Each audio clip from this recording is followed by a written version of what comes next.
8. हर रोज़ रात को लेट से पहुंचना, ये बात अब तो अनिल को बहुत खटक रही थी। इतनी सारी डांट मिलती थी यार मम्मी से कि वो परेशान ही हो गया था। आज तक उसने हर रोज़ एक ही बात सुनी मम्मा से कि कभी तो जल्दी आ जाया कर, डिनर एक साथ ही कर लेंगे कम से कम। पर अनिल है जो समझाते हुए भी ये बात कभी समझा नहीं पाया मम्मी को कि ऑफिस का काम इतना आसान नहीं होता।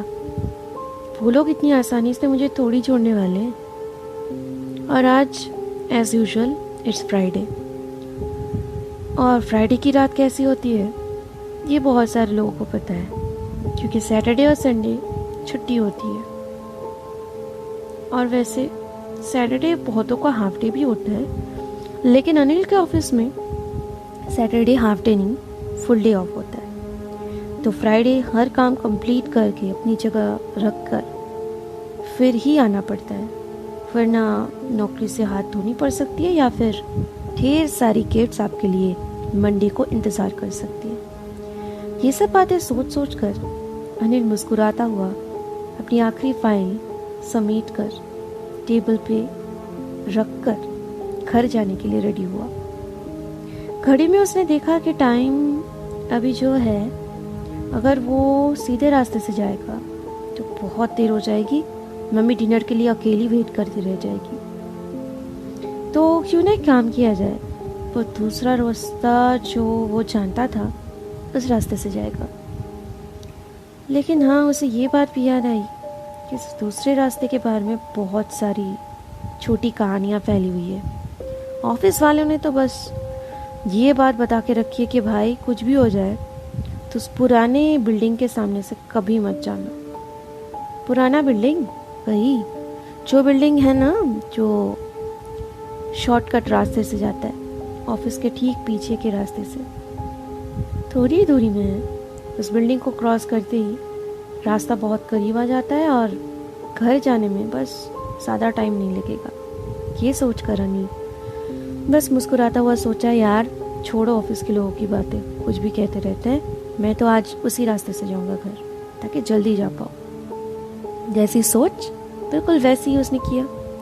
बैग उठाया, लैपटॉप बैग में डाली और फिर अपने बाकी सारे चीज़ें समेट कर कंधे पे उठाए और चल पड़ा अपनी बाइक के लिए। बाइक पे बैठकर स्टार्ट दी और फिर मम्मा को कॉल करके बोला, मम्मा आप इंतज़ार मत करना, खाना गर्म करके रख दो, मैं अभी आने वाला हूँ, अगर लगे कि लेट हो गया तो आप खाना खा लेना। उस तरफ से मम्मी ने कहा, बेटा जब तक तू नहीं आएगा मैं कैसे खा सकती हूँ, और ऊपर से आज मैंने तेरी पसंद के खाने बनाए, तो आजा दोनों मिलकर खाएंगे।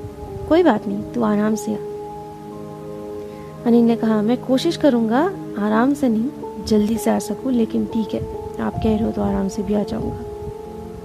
फ़ोन कट करके अनिल अब रवाना हो गया। जाते जाते उसने सोचा, आज पूरे दिन उसने प्रीति के साथ बात ही नहीं की।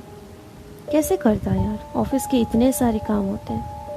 प्रीति बहुत गुस्सा हो जाती है। शादी को अभी भी 6 महीने तो बाकी ही है। कोई बात नहीं, मना लूँगा उसे मैं आज रात। और कल वैसे भी सैटरडे, एक अच्छी सी किसी होटल में या फिर किसी मूवी में जाकर उसको मनाने का तरीका सोच लेंगे। ये सब सोच ही रहा था कि तभी आई वो बिल्डिंग ऑफिस के ठीक पीछे से, जिस रास्ते से वो जा रहा था। इस बिल्डिंग के बारे में बस एक ही बातें हैं कि यहाँ पे कभी पूरी तरीके से खचाखच लोग रहा करते थे, लेकिन आज यहाँ पे कोई नहीं रहता, क्योंकि ये अब खंडर बन चुकी है। इस बिल्डिंग के रहने वाले बहुत अच्छे से रहते थे। सुना जाता है कि यहाँ के लोग इतने घुल मिले और सबके साथ मिलजुल कर रहने वालों में से थे कि कभी यहाँ कोई प्रॉब्लम आई नहीं। लेकिन किसी प्रमोटर को इस जगह को इतना मतलब शॉपिंग मॉल बनाने का भूत सवार हो गया कि वो इस बिल्डिंग को तुड़वाने पे लगे हुए थे। कहा गया था कि जहाँ वो भी लोग यहाँ पे रहते हैं उनको कहीं और घर दिया जाएगा, लेकिन बिल्डिंग के जो बुजुर्ग थे वो माने नहीं, और जैसा होता है बिल्कुल वैसा एक दिन एक हादसा हुआ। उसे हादसा ही कहा जा सकता है, क्योंकि अचानक से एक दिन बिल्डिंग में आग लग गई। बहुत से लोग बचे, लेकिन जो अंदर फंसे हुए मिले तो वहीं पे उनकी दर्दनाक मौत हो गई।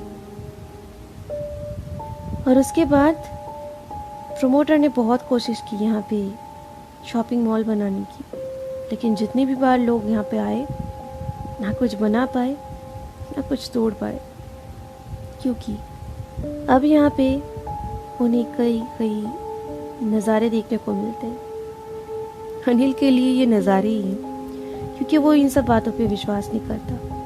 लोगों का मानना है कि यहाँ पे जली हुई आत्माएं, जली हुई रूह दिखती है। जली हुई रूह। हंसता हुआ अनिल सोचा कि कैसे हो सकता है यार, जला हुआ इंसान सुना है, जली हुई रूह, ये क्या बात होती है। सुन के और समझ के अनिल ने यही सोचा, कितनी बकवास बातें होती है ना यार। यहाँ के लोग भी कोई साइंस नहीं, कुछ नहीं, बस जो बोला जाता है वो मान लेते हैं। लेकिन मेरे ऑफिस के लोग तो पढ़े लिखे हैं, उनका ऐसा क्यों कहना है। चलो छोड़ो, मैं क्यों ये सब सोच रहा हूँ। अनिल फिर से मन लगाकर बाइक चलाने लगा।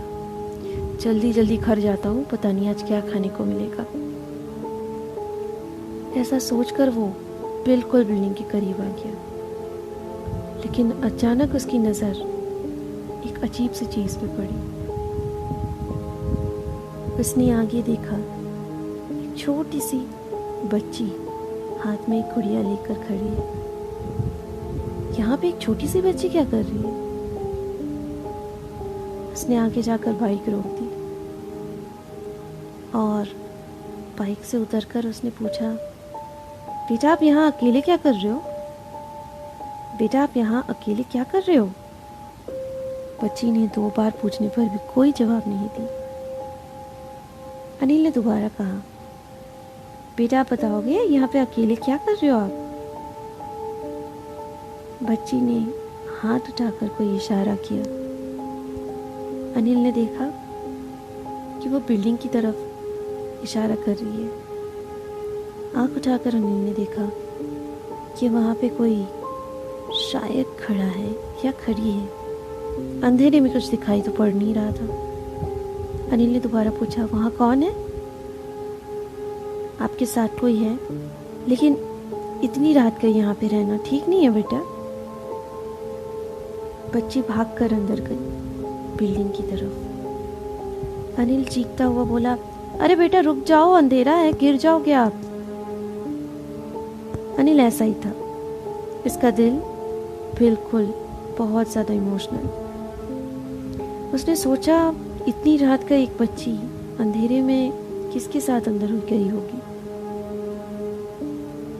फिर सोचा कि शायद मम्मी या पापा हो सकते हैं, छोड़ो मैं चलता हूँ। सोचकर वो बाइक पे फिर चढ़ बैठा। स्टार्ट देने ही लगा, लेकिन देते ही उसे दोबारा वो बच्ची सामने दिखाई पड़ी।